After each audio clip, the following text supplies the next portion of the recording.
The reconciliation between the management of Dangote Refinery and leaders of the Petroleum and Natural Gas Senior Staff Association of Nigeria, otherwise known as PENGASSAN, has been moved to the office of the National Security Advisor and has been holding behind closed doors.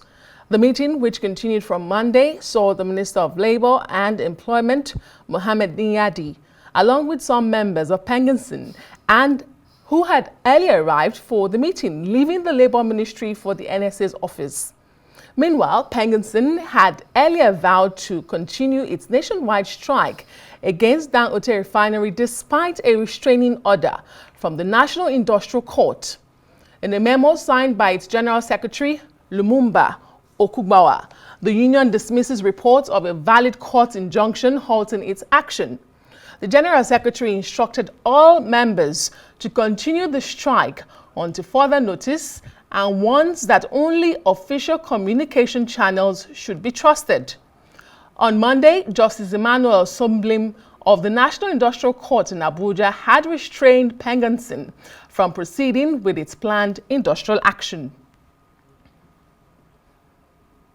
Well, to provide updates on the ongoing dispute between PENGASSAN and Dangote Refinery, which has led to an industrial action declared by the union, we are now joined by Eyam Abeng, who is the Lagos Zonal Chairman, Petroleum and Natural Gas Senior Staff Association of Nigeria, PENGASSAN. Thank you so much, Eyam, for being on the news tonight. Thank you very much.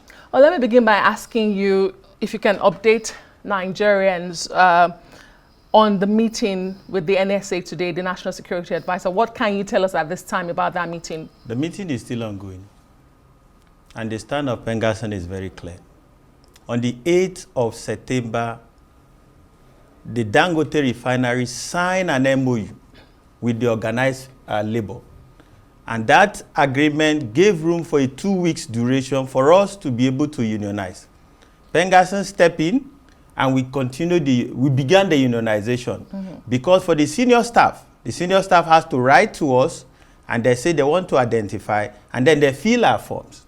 Then on Monday, which was on the 22nd, Monday, Tuesday, Wednesday, Dangote Refinery Management physically verified all the people who subscribe alongside with our union leaders at the branch level. Then on Thursday, when Aliko Dangote came, he sanctioned that all the Nigerians who had identified to unionize, because management brought the physical list, you bring your name, say, did you want to join PENGASSAN? Say, yes, you sign. He now ordered them to be disengaged. Whereas, the Nigerians who say they are not joining PENGASSAN are allowed. Indians who say they are not Indians, are foreigners, they are also there.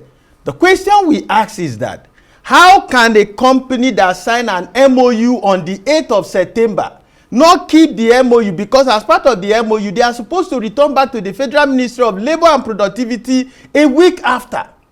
And this is the crux of the matter. The violation of the workers' right is an infringement on their constitutional right. Okay. Section 40 of the Constitution is very explicit. And PENGASSAN is saying, reinstate these Nigerians unconditionally. Okay, so in other words, you're telling a man how to run his organization, because in the statement released by Dangote, he says this was just a reorganization, or the company rather, not Aliko Dangote himself. The company says this was a reorganization to tackle sabotage and inefficiency, not union activity. So how does PENGASSAN get the power to tell a private business owner how to run his company? Let me ask, is Chevron not private? Is Total not private? Or Wando, is it not private? In the industry, you have the right to hire, but to fire, there are laid down processes. A cock cried at night and the baby died in the morning. Let us connect the dots. 13 days ago, you can fact check me on YouTube.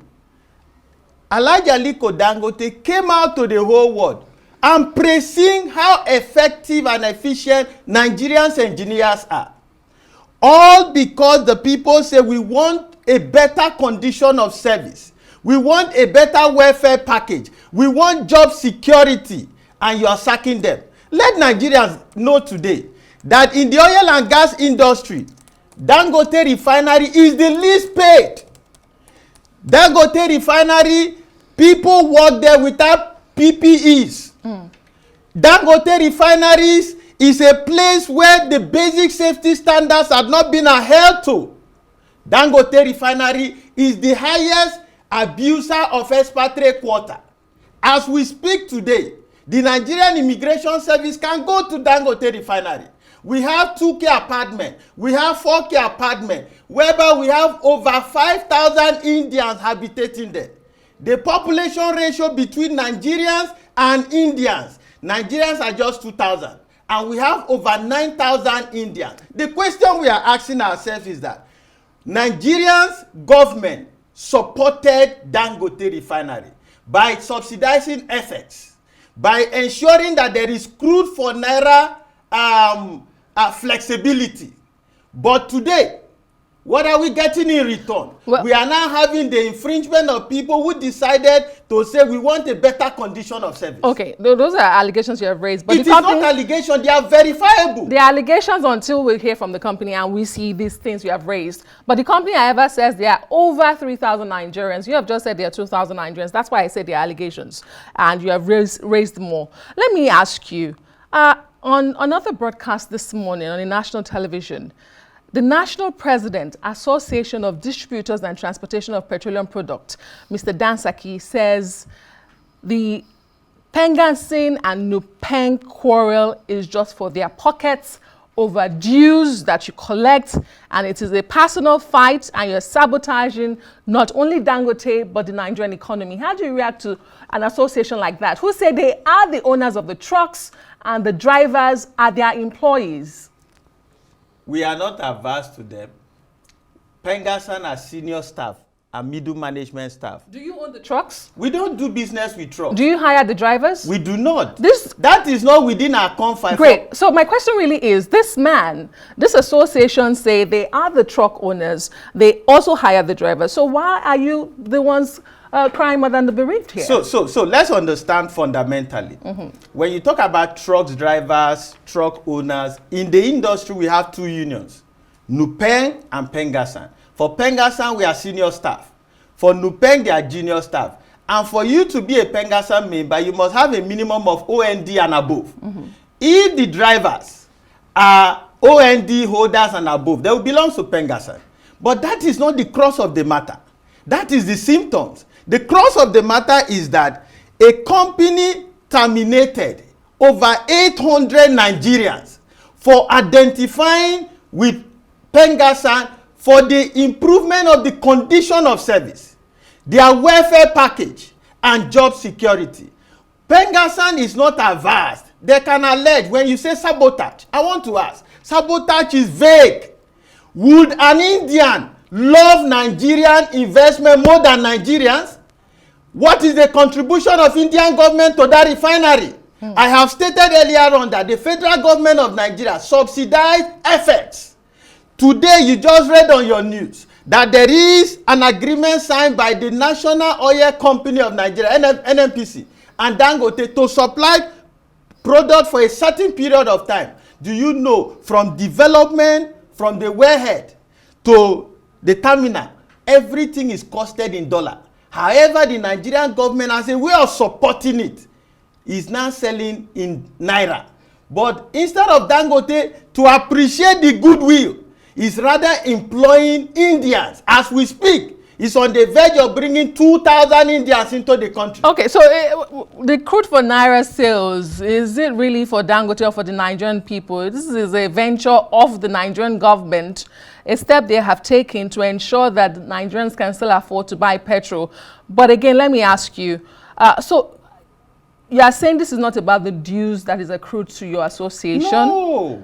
It's about a better condition of service. It's about collective bargaining agreement. Great. It is about workers being safe at work. Okay. Arise is one of the best television stations in Nigeria. You can do your investigative journalism. let us, don't take my word for true, don't take the words of Dangote. Right. Independently interview the workers of Dangote refinery. You'll be shocked. Eyam, before I let you go, because you are very passionate and your association has reiterated this point, but many Nigerians are saying the downstream sector has been riddled with problems for many years, from fuel shortages to refineries not working and inefficiencies. They do not see NUPENG and PENGASSAN fighting for those refineries to come back on stream, for the Nigerian economy to be better. What do you say to Nigerians like that? The refinery belongs to the midstream. Let's not get it wrong.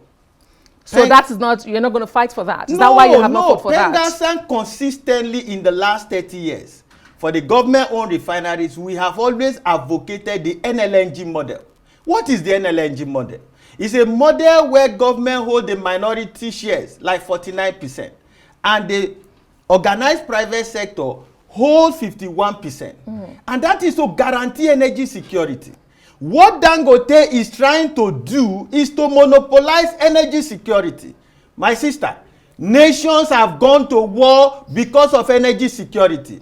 We will not be able to close our eyes and allow one man to monopolize our energy security. And that is why we are saying, let the right thing be. Okay. Let workers have their right. We support you. We are proud of you. Okay. You are one of the most respected asset of the nation. But the over 800 Nigerian workers that are sacked, are they liabilities? All right. They are also asset of the nation. Eyam Abeng, Lagos Zonal Chairman, Petroleum and Natural Gas Senior Staff Association of Nigeria, PENGASSAN. Thank you so much for sharing your thoughts on the news tonight. Are you confident with the NSA's meeting ongoing that there will be a truce? We have full confidence in the Office of the National Security Advisor. Okay. He has always been there to ensure that there is fairness in all issues that have been brought to him. And that is why we are very glad that we are before him. Fingers crossed. And he will ensure that the right thing is done. And what is the right thing? Thank you very much. Let the workers of Nigeria have the right to unionization, as enshrined in Section 40 of the Nigerian Constitution, in line with the MOU signed on the 8th of September 2025. Dangote Refinery must respect the tenets of that MOU and comply with it. Thank you very much. The same can be said for you. Nigerians have the right to join whatever union they wish to join.